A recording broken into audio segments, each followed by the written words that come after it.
Probably say something polite, like, only if you want us, but Something is about to go terribly wrong. And this time, no one is safe. Not Jamie, not Claire, not even the people we thought were protected. Episode 7 doesn't just raise the stakes. It completely shatters the illusion that things were under control. And the worst part? The danger isn't coming from far away. It's already here. In Outlander Season 8 Episode 7. The tension that has been building slowly finally begins to crack open. And it all starts with Jamie.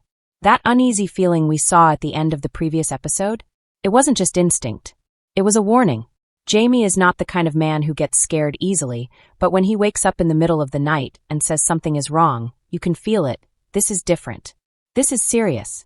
What makes this moment so powerful is not just the fear, but the silence around it. There is no clear enemy, no visible threat, yet everything feels unstable. Jamie has already made a bold decision by giving power to the women instead of the men who betrayed him. On paper, it looked like a smart and fair move. But now we begin to see the consequences. Power shifts like that don't come without backlash. And even if the women choose peace, it doesn't mean the men will accept it. Claire, as always, sees things from a deeper perspective. She understands that danger is not always loud. Sometimes it grows quietly behind closed doors, in the minds of people who feel humiliated or powerless. And right now, there are too many people on the ridge who have reasons to feel exactly that. Claire tries to ground Jamie, but even she cannot ignore the tension in the air.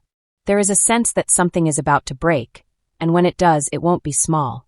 At the same time, we cannot ignore the emotional weight Jamie is carrying. He is trying to be a leader, a protector, and a husband all at once. But those roles are starting to clash. His decision may have been just, but it also created uncertainty.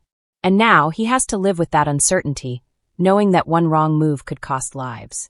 What makes this even more intense is that Jamie doesn't have full control anymore.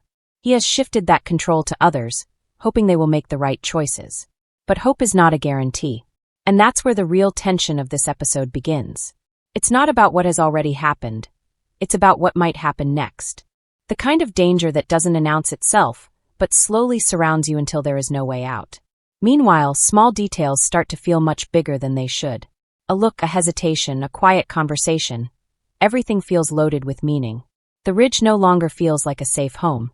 It feels like a place where something is waiting to explode. And the most unsettling part? Jamie knows it, but he doesn't know where it will come from. This episode takes its time to build that pressure, and it does it in a way that feels very real. There are no rushed moments here. Every emotion, every decision, every silence adds to the weight of what's coming. You can feel that we are standing right before a major turning point, not just for Jamie and Claire, but for everyone connected to them. Because when tension reaches this level, it never fades quietly. It breaks.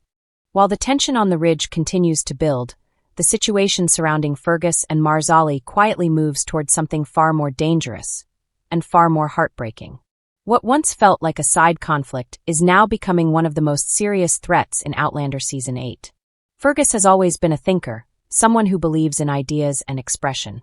But in times like these, ideas can be just as dangerous as weapons. The print shop, which once stood as a symbol of voice and truth, is now turning into a target. And the worst part is, the attacks are no longer subtle. They are growing bolder, more direct, and far more personal. Marsali feels it before anyone says it out loud. That constant fear, the kind that sits in your chest and refuses to leave. She knows they are being watched. She knows that people are angry. And she also knows that when anger builds in a divided community, it doesn't just disappear. It looks for somewhere to land.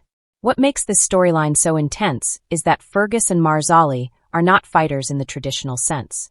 They are not standing on a battlefield with swords. They are trying to live, to build something, to raise their child in the middle of chaos.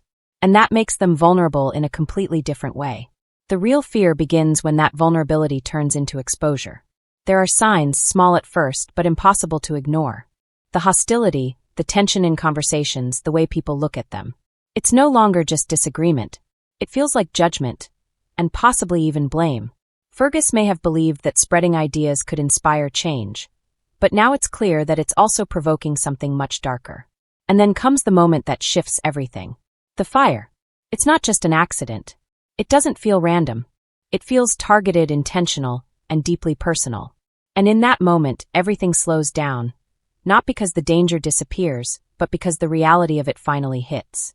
Fire in a world like this is not just destruction. It's loss. It's something you don't recover from easily. But what makes this even more terrifying is not the fire itself. It's the question of who is inside. Marsali's reaction says everything. That kind of fear, that kind of panic, it doesn't come from losing a building. It comes from the possibility of losing someone you love. And when a child is involved, the emotional weight becomes almost unbearable. Henri Christian is not just part of their life, he is their world.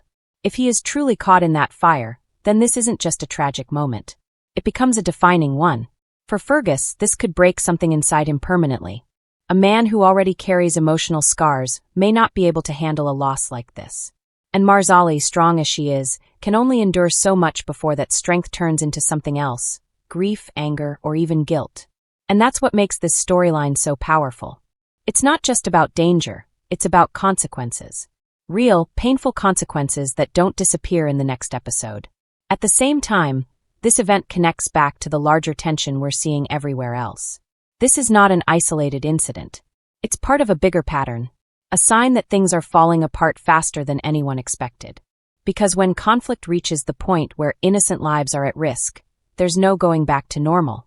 And if this fire turns out to be exactly what it looks like, then episode May 7th deliver the most devastating moment of the entire season so far. Just when it feels like the episode has already pushed its limits, the story takes another sharp turn, this time through William. And honestly, his situation might be the most complicated of all in Outlander Season 8 Episode 7. William has always been caught between identities, between loyalties, and between emotions he doesn't fully understand. But here, everything starts collapsing at once. What seemed like a hopeful connection with Amaranthus quickly turns into something much darker, filled with secrets, betrayal, and consequences he never saw coming. At first, it looked simple. Two people finding comfort in each other during chaos. But now we know it was never that simple. The truth about Amaranthus changes everything. If she was the one who influenced Benjamin's actions, then her intentions are no longer unclear. They are dangerous. And suddenly, William is no longer just involved emotionally. He is trapped in something much bigger. The moment Benjamin finds out is where everything explodes. There is no calm reaction, no attempt to understand. This is pure anger mixed with betrayal. From his perspective, everything has been taken from him, his trust, his position, and now possibly even his wife. And in a world like this, those emotions don't stay contained. They turn into action. William's arrest is not just shocking, it's humiliating. A man who has always tried to do what is right now finds himself treated like a criminal. And what makes it worse is that, deep down, he knows he walked into this situation blindly. He trusted the wrong person, and now he is paying the price. But this is where things get even more intense. Denzel steps in with a plan, and it's not a small one. Faking death is not just risky, it's final. Once you take that step, there is no easy way back. It means leaving everything behind, including your name, your identity, and any chance of clearing things the right way. For William, this decision is more than survival. It's a turning point. Because once he disappears, he is no longer the same person. He becomes someone who is running, hiding, and possibly even changing in ways we haven't seen before. And that raises a very important question. What kind of man will he become after this? At the same time, the emotional side of this storyline is just as strong. William's disappointment in Amaranthus is not just about betrayal. It's about realization. That moment where everything finally makes sense and not in a good way. The anger, the frustration, the sense of being used, it all comes crashing down at once. And Amaranthus herself is not a simple character anymore. Her reaction, her rage, it suggests that she is not done yet. Whatever her true motives are, they are still in motion. And that means this conflict is far from over. What makes this part of the episode so gripping is that it doesn't give easy answers. There is no clear hero or villain here. Just people making choices, dealing with consequences, and trying to survive in a world that keeps getting more dangerous. By the end of episode 7, one thing becomes very clear. Everything is shifting. Jamie feels the threat closing in. Fergus and Marsali are facing possible tragedy. And William is stepping into a completely new and uncertain path. These are not small developments. These are turning points. And once these kinds of changes begin, they don't stop. They only get worse. And that's exactly why episode 7 feels so different from everything we've seen so far in Outlander Season 8. This isn't just another chapter in the story. This is the moment where everything starts to fall apart at the same time. What makes this episode truly shocking is not just one big twist, but the way multiple storylines are heading toward collapse together. Jamie is standing on the edge of a threat he can't fully see. He has made a decision that changed the balance of power, and now he has to live with the consequences of that choice. The fear he feels is real, and for the first time, it feels like even he might not be able to control what's coming next.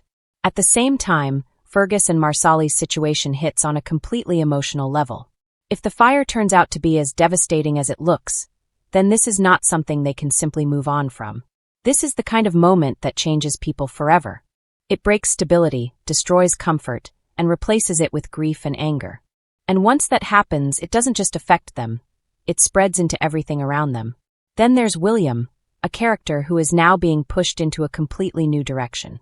His journey is no longer about finding where he belongs. It's about surviving the consequences of trust, love, and betrayal.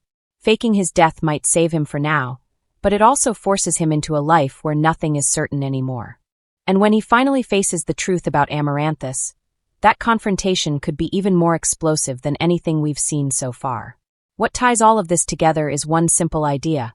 Control is slipping away from everyone. No one is fully in charge anymore. Not Jamie, not Claire, not anyone. And when that happens, the story becomes unpredictable. That's what makes this episode so powerful. It doesn't rely on just action or drama. It builds a feeling that something bigger is coming, something that will impact every single character. And the most intense part? We're still not at the peak yet. This episode feels like the beginning of a storm, not the end of it. The kind of storm that doesn't just pass through, but leaves lasting damage behind. Every decision made here, every loss, every reaction, it's all going to matter in the episodes ahead. So now the real question is, who will survive what's coming next, and who won't? Because if episode 7 has proven anything, it's this. No one is truly safe anymore.